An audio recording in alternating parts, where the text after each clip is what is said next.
Good morning. Welcome to Westbridge. So glad you're here. My name is Jeremiah. I'm one of the pastors here. I want to say hello to everybody joining us online as well. And I just want to first say thanks so much for all of your prayers and support for our daughter Chloe and her friend Lily and Charlie and the Jerbseth family and our family. Chloe's doing really well. She has a small titanium plate in her face, which is great. She will now get better cell phone reception. So she's doing awesome. And had a surgery this last week, and hopefully she is just on the mend now and just recovering. So I know she was like, I'm going to rest today. I'm not quite ready to come back, but she's excited to be back jumping into youth group again and jumping back on Sunday mornings, and we just appreciate you guys and your prayers so much. So during this series, we launched the series last week. We're looking at just the basic values that are the foundation of our mission as a church. And every summer, as we kind of head back towards the school year, and I know we don't want to think about that yet. It's like, no, it's still summer. Don't even mention that. But as we get close to that, we want to talk about our values. And these are the values that really are the foundation of how we accomplish our mission, of people helping people find and follow Jesus. It's why the church exists. And so every year, we want to make sure that we don't drift too far off mission, and we want to take a few weeks and we want to just remind ourselves and do sort of an alignment and make sure that we're all rowing in the same direction and we're all working together towards this one common purpose, people helping people find and follow Jesus. And so through these weeks, we're looking at each of these 5 values, and my goal is to really just empower us and help us and encourage us to fully embrace these values. So last week we talked about the value of grace, that freely we have received, so freely we should give. And we can really share God's love with people. We want to be a place that makes it easy for us to share our story and makes it easy to share a come and see invitation. And so that's really, all grace is, God, freely you've given me grace, let me extend that to others. Now, today we're tackling our second value, and that is community. And so just to kick things off here today, we're going to do a little mass confessional. Okay, I want you to just raise your hand if you could say, yes, that's me. If you're watching online, just put an exclamation point in the chat. If this is you, here it is. How many of you have ever used a piece of exercise equipment as something to hang a coat hanger on?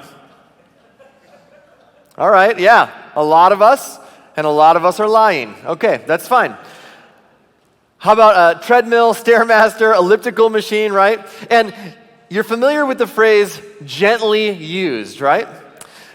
Here's what that means. Gently used is a phrase that basically means I bought this, I've used it once, and now it's gently used. That's what that means. I barely used it. And do you know that the best deal of all time that you can get on anything is gently used consumer-grade exercise equipment? Because gently used actually means barely used. That's what that means. It means you can save hundreds or even thousands of dollars because basically it means I brought this home, I put it in my basement, I used it once, and now I've been hanging laundry on it. That's basically what gently used means. It means, have I ever really used this? And the answer usually is not really. In fact, some of you have probably sold fitness equipment that was in pristine condition, other than the fact that you just had to clear some of the cobwebs away from it, right? And it's just amazing. The interesting thing about this consumer-grade fitness equipment gently used is that we actually purchase this stuff. We've all been there, right? And I know we've had exercise bikes and treadmills and things that we've purchased that have just sat in our basement, and eventually, we sell them in a garage sale. Why did we purchase this to begin with?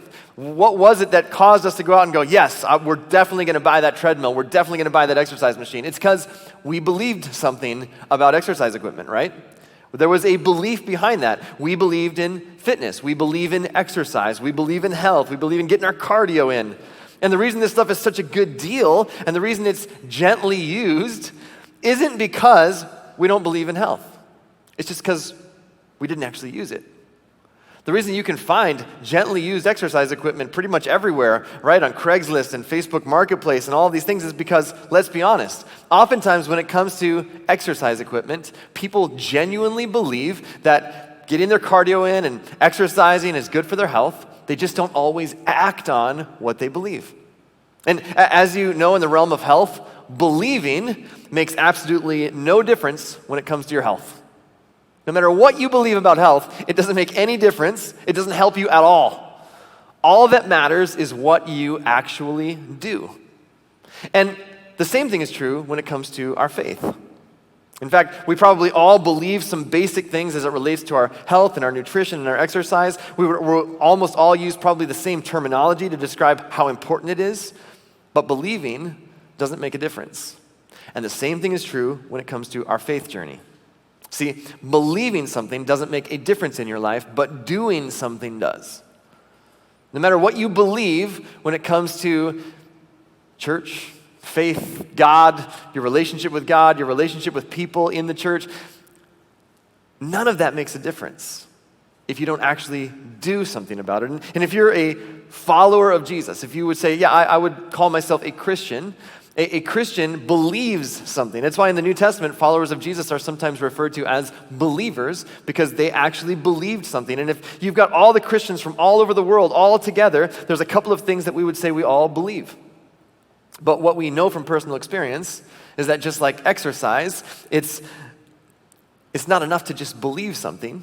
We have to actually do something, right? All believers don't always act on what they believe. And just like with exercise, we believe that Jesus taught some things. We believe that we learned some things in the New Testament from the writers who described this is what it looks like to follow Jesus. But we don't always do those things.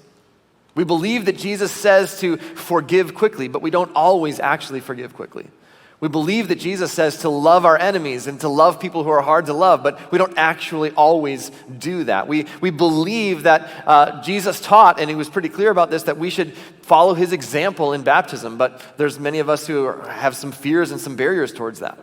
We believe that Jesus taught to be generous with what he's entrusted to us financially, but there's some fears and some barriers around that. And while we believe in Jesus, we believe some of the things that he taught, we don't always act on what we believe. We believe that we should put others first, but sometimes it's really actually pretty tough to do. We still fight against selfishness and on and on and on. And if anyone ever attacks our faith, we're quick to defend what we believe, aren't we? Well, here's what I believe, here's what I believe. But what Jesus says and what the New Testament authors emphasized is that it's not believing that makes any difference in our lives. And really, it's not what the church believes that makes any difference in the world. It's really about what we do. And if you've been a part of Westbridge for any period of time, or maybe this is your first time here, you should know this about us. We've never been content to simply believe. We've never been content to say, okay, here's the things that collectively we should believe. We have always emphasized that we want you to act on the things that you believe. That this isn't just about come in and get some great information. This is about what does it look like when we take this and we actually apply it to our lives and make a difference in the world. And the act that Jesus asked people to do was to follow him. Not just believe some things, but actually follow his way of living life. And yet here's what's interesting about following Jesus. You cannot follow Jesus in isolation. I want you to think about this for a second. You cannot follow Jesus in isolation. As a matter of fact, even if you're not a follower of Jesus, if you're just exploring faith or you're caught this on a link online somewhere later in the week, you should consider orienting your life around community and relationships because there are some genuine benefits to community. It will make your life better even if you're not a follower of Jesus. Important relationships in your life make life better, even if you're not a Jesus follower. It just so happens the idea of community is a distinctly Jesus idea. Now, Eli was sharing about this bike ride we did yesterday. And I got to tell you, a few months ago, we were on a trip with our family, and we got the chance to, my wife and I, rent some electric bikes. And we were in California, and the weather was like maybe 60 degrees. It wasn't like super hot. So I was wearing jeans and like a t-shirt with like a zip-up sweater kind of a thing, right? And we rented these bikes, and we went out riding on these electric bikes, and it was amazing. Like you hardly have to pedal. It had like 6 speeds, and you could go 20 miles an hour without even pedaling. And you could pedal a little bit, but if you got up to 6 speed, it basically turned into a motor scooter. I mean, unbelievable. In fact, I've thought about trying to create like a water bottle that looks like a battery to put on my bike for this bike ride, and then nobody would know that I'm actually riding an e-bike. But trying to figure out how to do that. And And so we're out riding, and there is a lady who's, a legit rider. You can tell she's got all the gear, and she's out there pedaling, and she passed us, and she's on a regular, manual bike, and she's out there, and she went past us, and that was fine, and, you're not thinking anything of it. And then we got to an incline, and we started to go uphill, and she is just working, and she's pedaling, and all of a sudden, my battery kicked in. I started to go up the hill, and I just went flying past her, and I'm like, I'm wearing jeans and a sweater. She's, fully decked out in all this bike gear and is like, oh, hey, how you doing? And I thought to myself, she has to be so frustrated when you're out there working so hard to get up this thing, and then somebody in not even wearing any gear, as I had flip-flops on, just comes flying past you. She's got to just be thinking to herself, man, that jerk. I'm so mad at him, so frustrated. And it just got me thinking, and even yesterday when we were out on this ride, a guy passed us on an electric bike, and I was just like, oh, not fair, man, not fair. So it's interesting when you think about this whole concept is, being in community helps. And here's what's amazing. I would say being in community with other people is what takes your regular bicycle life and turns it into an e-bike life.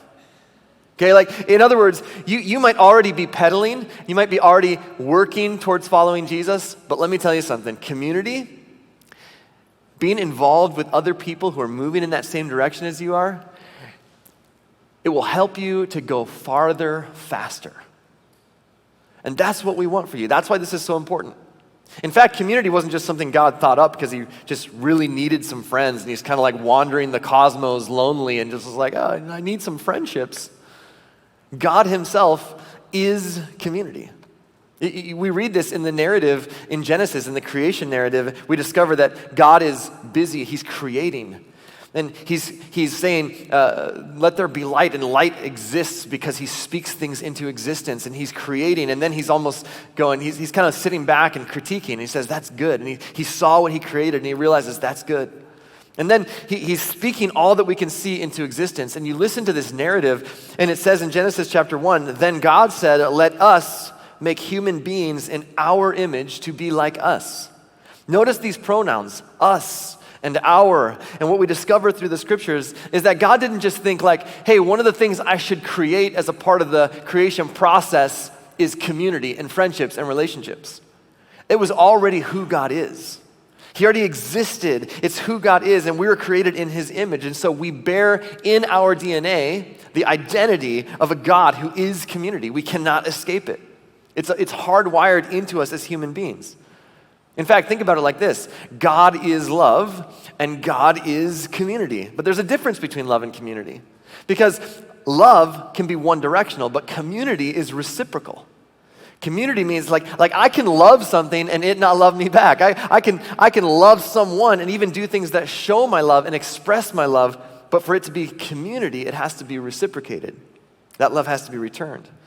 And God exists eternally in three beings who are constantly giving and receiving love. Therefore, God is community. Father, Son, and Holy Spirit continually giving and receiving love. And then God, in his love, in his community, invites us into that. I love the way that there's a Franciscan monk named Richard Rohr who calls it the divine dance. That there's this divine dance that's always taking place between Father, Son, and Holy Spirit, and that community just means that we have been invited into that dance. It's such an incredible way to look at it, and that means that community then is not a burden to bear. Community is actually just becoming alive to who we have always been created to be. Recognizing this is who we are. And the way that we experience community with God is by having and experiencing community with one another. It's the way God designed it. You and I were created in the image of a communal and relational God. And so the desire for community is hardwired into our DNA, like water and like oxygen. We need other people. And more importantly, not only for ourselves and for our own personal growth and because it's a part of how God created us, but the world is watching how we interact with each other. People who go, I don't know about this Jesus thing. I don't know about the church. I'm skeptical of organized religion. I'm skeptical of people of faith. I'm skeptical of faith. We absolutely need each other. And the rest of the world needs to see how we treat each other, even when we disagree with each other over what we claim to believe. But how we act towards one another, that's what makes all the difference, because we are the reflection of who Jesus is in the rest of the world. In fact, Jesus said it this way to his disciples. He said, now I'm giving you a new commandment. Love each other. Just as I have loved you, you should love each other. Your love for one another will prove to the world that you are my disciples. Jesus says, all right, guys, this is just before he's about to be betrayed and turned over and crucified. And just before that, he goes, guys, gather up, right? Lean in, circle up. I want to tell you something, right? It's a new commandment. You ready? Write this down. Love each other. And they're like, that's not new. We've heard that one before. He goes, but here's how I want you to love. This is what makes the commandment new. Not the words, not the verbiage, but the context. I don't want you to love each other the way that you love each other. I don't want you to love each other the way other people love you. I want you to love each other. The baseline, the example is how I have loved you. So do you remember how I've loved you? Do you remember how I've sacrificed for you? Do you remember how I've led you, how I've taught you, what I've done for you, the grace I've shown you, the patience I've had with you, the way that I've treated you, the example that I've set for you? That is how you are to love other people. And when you do that, when you love each other that way, it's going to be so radically different than the way that people have experienced love in their current context, that it's going to cause them, they're going to know this is something different. This comes from God. And then a few years later, a guy named Paul comes along, 3 to 5 years after the resurrection of Jesus, and he starts persecuting followers of the way of Jesus. He starts arresting them and putting them in prison, and he has this radical encounter with Jesus. And he eventually becomes a follower of the way of Jesus and of the person of Jesus, and he becomes one of their leaders. He starts churches all over the Mediterranean Sea, and he's writing letters back to them, and he echoes these teachings of Jesus. He basically says, believing doesn't make a difference. Acting on what you believe is what makes the difference. It's not just about what we believe. And so he wrote basically all of these letters describing this command that Jesus had to love others the way that Jesus loves. This is what it looks like in the context of one another's. And he writes these letters, and it's all these one another's, one another. And he said this is what it looks like to act on what we believe. Forgive one another, accept one another, care for one another, encourage one another, submit to one another, restore one another, carry one another's burdens, bear with one another. It's just one another. That people matter. And Paul would say, if you're a follower of Jesus, this is what it looks like to follow Jesus. His command was, as I have loved you, you are to love others. To which we might be tempted to say, no, I thought if you're a Jesus follower, that means that, I got to go to church and pray and read the Bible and just try really hard not to be mean to people. Isn't that it? Isn't that the context? Isn't it basically like, okay, check the boxes, go to church, read the Bible, pray, and then try not to be mean to people? Paul says, no. You can't be a follower of Jesus and not interact with people. And do it in isolation, because interacting with each other is the point. It's not enough to to believe something privately. You actually have to live it out. You have to behave publicly. You can't just believe it privately. Belief doesn't make any practical difference. It's doing that makes the difference. Now, I got to tell you, this is a really big deal for me personally, and I'll tell you why. I was sort of raised on a version of Christianity that I would call vertical morality. Vertical morality. In other words, the way that we measured spiritual maturity, that I'm becoming more like Jesus, I'm becoming spiritually mature, was about being moral and being generous, right? So as long as I behaved myself and gave some money to the church, me and God were good. Be a good person, give some money to the church. It's very vertical. God, how are we doing? Am I good with you? Because I'm behaving, I'm obeying the rules, and I'm giving to the church, right? And as long as we're good, then I just want to make sure we're good. And it's very vertically oriented. It's a vertical morality that makes sure that I'm good with God, because I want to make sure that I'm not on the outskirts with God. And what I discovered as I grew in my faith is this: while being moral is important, I think it's important to have, I'm not discarding that, And while being generous is important, I think both of those things are important parts of your life and your faith. What I discovered as my faith grew is that those things just aren't enough.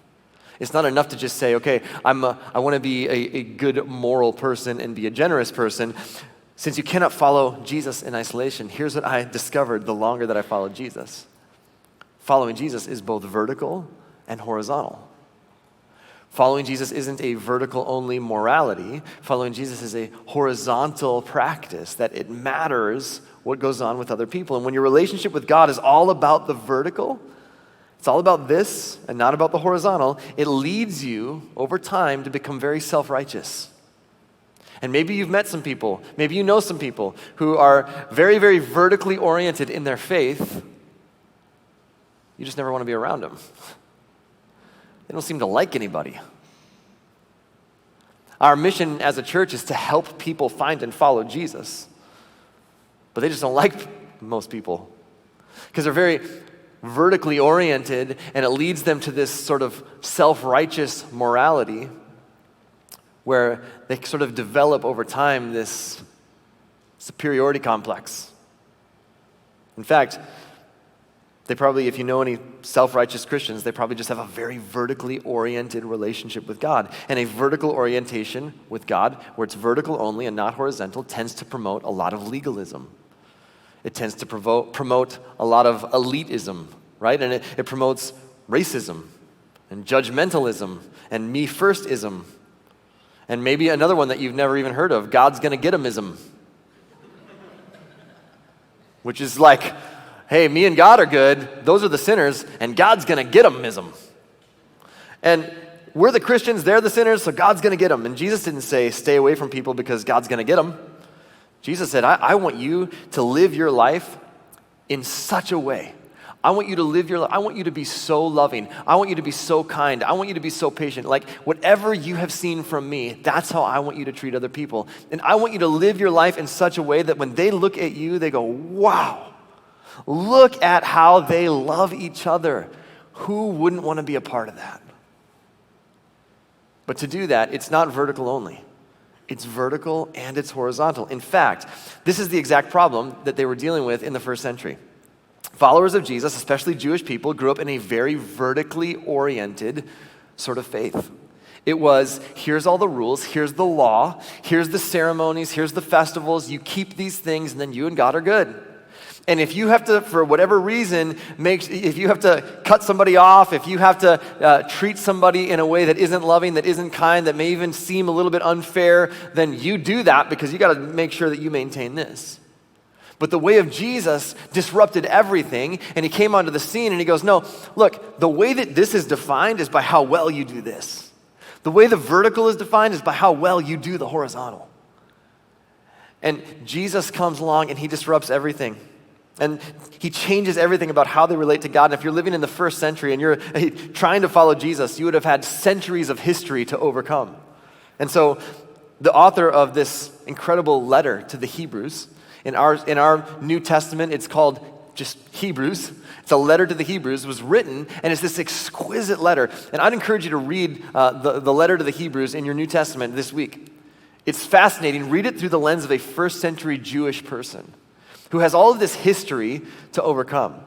And basically, they walk through in this letter, here's this festival, here's this ceremony, here's these things, the high priest and the temple, and there's this curtain, and all of these things are these special things that only the priest can have this experience with God, and only the priest can basically offer sacrifices for the people, and here's the things that you got to keep. And then in this letter, they describe this is now all changed. Because of Jesus, it's brand new. There's a whole new way, and it's for everybody, and it's simple, and everybody gets in. And so if you've never read Hebrews, I'd encourage you to read it, but read it through the lens of a first century person. Because here's chapter 10, here's what the author writes. And so, dear brothers and sisters, we can boldly enter heaven's most holy place because of the blood of Jesus. That means something to a first century Jewish person. There is something in the temple called the most holy place. Only the priest is allowed there. And now the author is saying, no, it's accessible to everybody. We all get to experience God's presence. By his death, Jesus opened a new and life-giving way through the curtain into the most holy place. They would have had context for this. There's a massive curtain that separates the outer court from the holy place and then the most holy place. And he's saying, look, that curtain is gone. Now it's accessible. God is for everybody. And then the author writes this, and since we have a great high priest who rules over God's house, let us go right into the presence of God with sincere hearts, fully trusting him. Now, this is all vertical. This is saying, look, the way that you used to do vertical was keep the rules, be moral, make sure you give, and then you and God are good. And make sure the priest offers a sacrifice, and make sure the priest goes into the presence of God on your behalf. Now the author says, look, the vertical has changed. Everything's changed. Because of Jesus, the whole vertical orientation, our relationship with God, is accessible to everybody. And now that priest that you used to have to go and the priest would offer sacrifices for you, now Jesus is your high priest forevermore. And you don't have to offer sacrifices again and again and again because he offered himself as a sacrifice on the cross. And so now we have access to God, everyone, forever. This is such good news. The vertical has changed. And then right after these verses, there's this pivot to the horizontal. In other words, based on all of that, based on the fact that the vertical is now available to everybody, and Jesus is now our high priest, and he rules over God's house, and we can go right into God's presence with sincere hearts, fully trusting him. Based on how the vertical is brand new, let us hold tightly, without wavering, to the hope we affirm. For God can be trusted to keep his promise. Let us think of ways to motivate one another to acts of love and good works. And let us not neglect our meeting together, as some people do, but encourage one another, especially now that the day of his return is drawing near.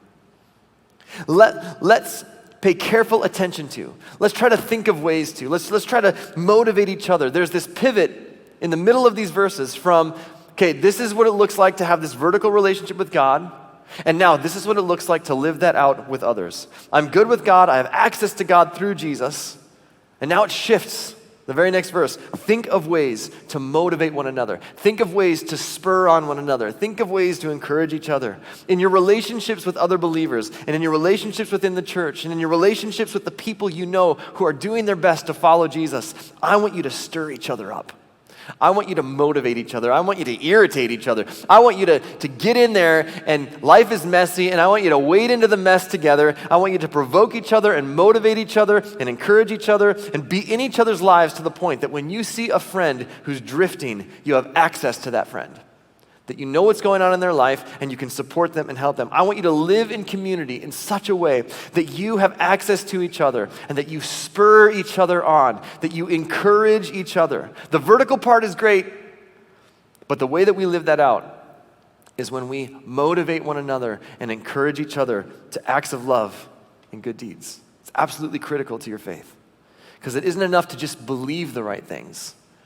We have to live it out in the context of community and praying to God and having an amazing vertical relationship with God, but not loving well the people that God's put in your life is like having the best exercise equipment in the basement and never using it.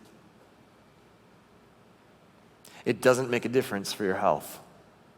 Loving God, being able to pray, saying, God, I follow all the rules, but not loving well and not engaging in community with the people in your life doesn't make a difference. It doesn't make a difference in your life. It doesn't make a difference in the world. And the author says, you know how this happens? It's by intentionally meeting together so that we can encourage each other. Now, that's not talking about this on Sundays, okay? This is a totally different context. This is good. This is important. We want you here as often as you can be here. We want you engaging with us online as often as you can do that. We want you to participate in this because there's important things that take place here. But this is not the context that the author of Hebrews is talking about. The author is saying we have to be intentional to be in environments where we can actually encourage each other. And to do that, we have to know each other. And we can't do that in a group this size. We can't do that online. At some point, we have to put ourselves in an environment where we actually know somebody else face to face, eyeball to eyeball, because do you know what it means to encourage? That word encourage simply means to instill courage. When you encourage someone, you instill courage in them. You give them the courage to do something. Do you know why that's so important, to instill courage in each other? Because it's very, very difficult in our world to act on the things that we claim to believe. It's difficult to do that. It takes courage to live out your faith in the marketplace. It takes courage to actually live out the things that you profess to believe in your school, in your neighborhood. It takes courage to do that at family gatherings when your faith and your family might be a little hostile towards faith. It takes courage to actually act on the things we claim to believe. It takes courage not to believe something. It takes courage to do something, to do the loving thing, to do the generous thing, to do the selfless thing, to love well people who are hard to love, to put others first when it's human nature to want to put ourselves first. And the author says some people have stopped gathering together, and they've stopped instilling courage in one another. Don't let that happen. You have to gather, you have to get to know each other so that you can continually instill courage in each other to live out, to act on what you believe. And maybe sometimes our barrier is, well, I don't really have anything in common with those people. I mean, there's people in our church, and maybe I've joined a group before, and I just don't have anything in common. Can I just tell you something? Church is about unity, not uniformity. Here's what that means. The way that we have unity is not finding people that we have things in common with and going, okay, we have some stuff in common, so we should hang out together. That's uniformity. That's basic friendships. Unity in the body of Christ means, hey, we share one thing in common, the grace of Jesus. And so we're going to do everything that we can to encourage one another, to instill courage in each other. Cults have uniformity. Everybody believe the same, everybody act the same, everybody look the same, right? We will never have uniformity because we're a very diverse group of people. Think about this. In 1900, the average lifespan for a person living in the USA was 48 years old. Today, it's 78. For the first time in human history, we have 5 generations who make up most of our communities. We're a diverse group of people. Paul wrote this to followers of Jesus in Ephesus. He says, "So now you Gentiles are no longer strangers and foreigners. You're citizens along with all of God's holy people. You are members of God's family." Which means the way that we love each other, that community, authentic community, is not something that you have to discover. It's not like, well, if I find the right group of people and we have enough stuff in common, then I will experience community.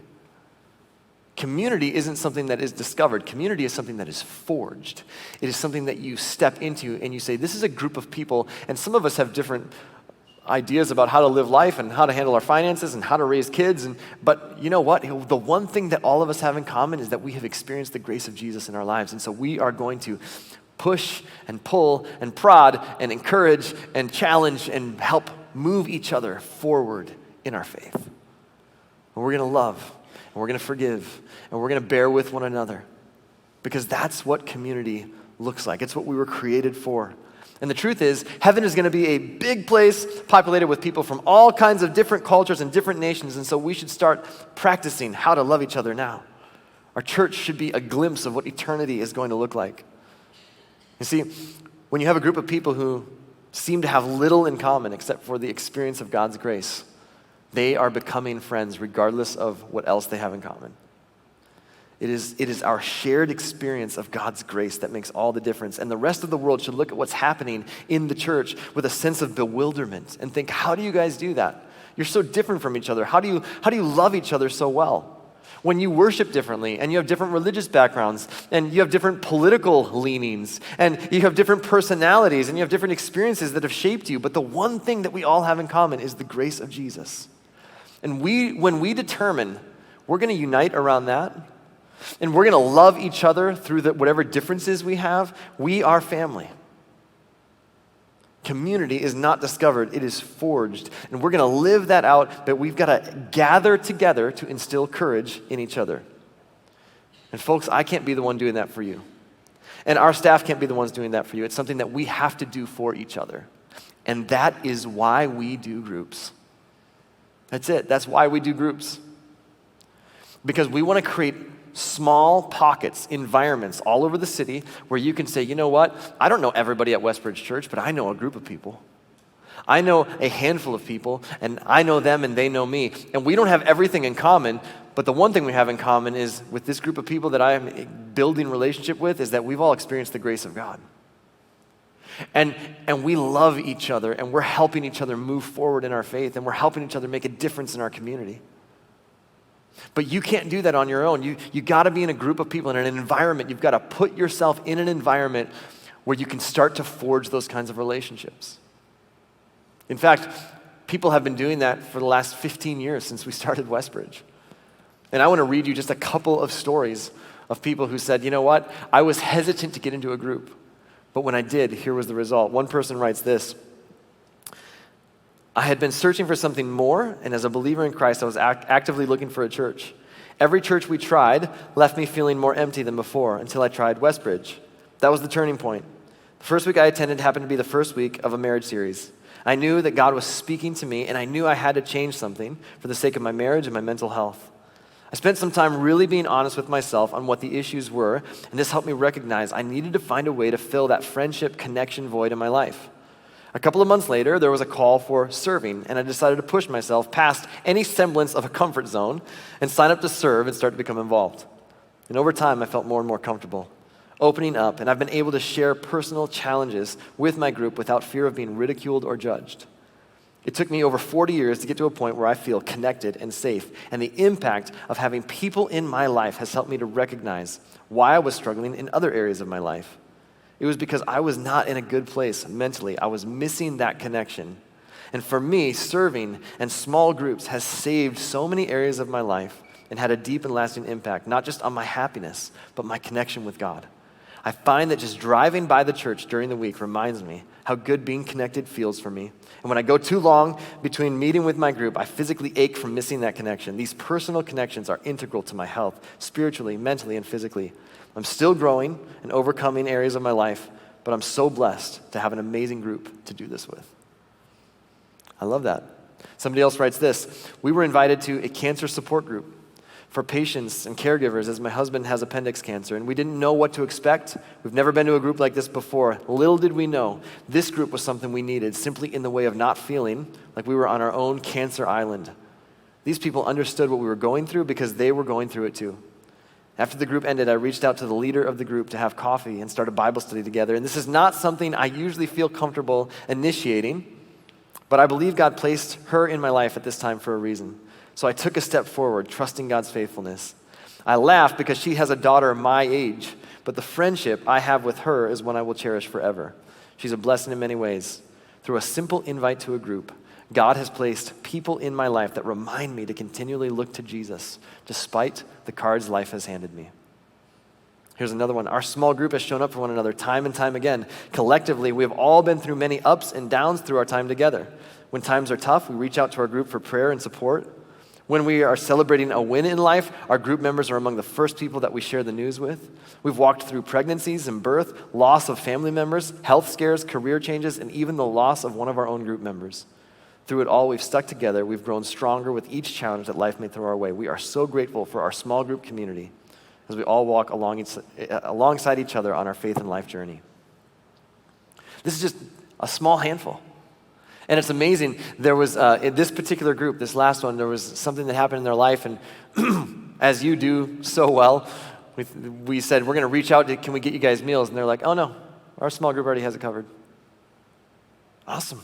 That's the way it's designed to work, that we care for each other, that we're there for each other, that we challenge each other. Here's why this matters so much, and here's why we're so passionate about this, and then we'll close. When you drift from people of faith, you drift from faith.